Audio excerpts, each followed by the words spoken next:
Here in New York, jury selection begins this morning in the federal criminal trial of Sean Diddy Combs. Prosecutors accuse the former music mogul of abusing, threatening, and coercing people into what they say were elaborate and produced sex performances that were known as freak-offs. Combs has pleaded not guilty to charges of sex trafficking, racketeering, and transportation to engage in prostitution. If convicted, he could face life in prison. For more, let's bring in NBC News legal analyst Danny Cevallos, who joins us here on set. So the presiding judge hopes to have a jury in 3 days, given how well-known Combs is. How realistic is that? Well, all bets are off now that in the last 2 years, Donald Trump was tried here in Manhattan, just a few feet away from this courthouse. And Donald Trump is arguably the most famous or infamous person in human history. And they seated a jury in state court in a matter of 2 or 3 days.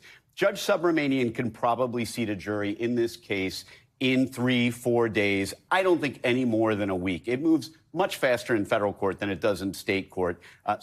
You can expect a jury by the end of the week, for sure. He settled a civil case. He had a civil case that he settled privately. He did not say that he had done anything wrong, right? But Cassie Venturas was this woman's name.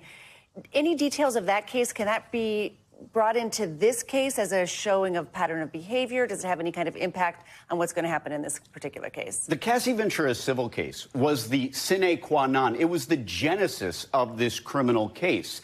And it's amazing to me because that case was filed and 24 hours later, Combs settled it under confidential terms. But who cares? Once you e-file a complaint, right, all those allegations are out in the ether. And more likely than not, federal investigators, federal authorities saw those allegations, and that was the reason for this investigation. So in a sense, Cassie Venturas, the allegations in her complaint are central to this case. We're going to see a lot of those same allegations. They found their way into the indictment, and we're going to see a lot of that evidence here in court, no matter what confidentiality agreement Combs signed. The time to sign the confidentiality agreement on that civil case was probably 24 hours earlier before Ventura filed the complaint. So Cassie Ventura is expected to take the stand within the first few days of the trial. Would we expect to hear from any of the other alleged victims? How important is that going to be to both sides of this case? Critical. Cassie Ventura is one of several victims, victim 1, 2, 3. All of them will testify. The real question is, how anonymously will they testify? Will they use a little curtain? Will they use some technique? Will they kick everybody out of the court except the litigants? But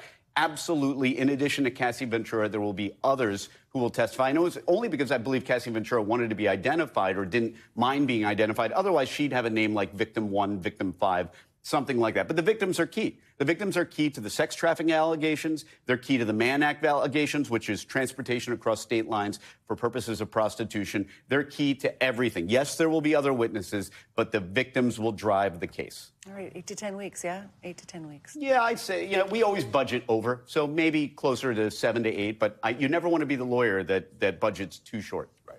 Danny, thank you. Appreciate it. Thanks for watching. Stay updated about breaking news and top stories on the NBC News app or follow us on social media.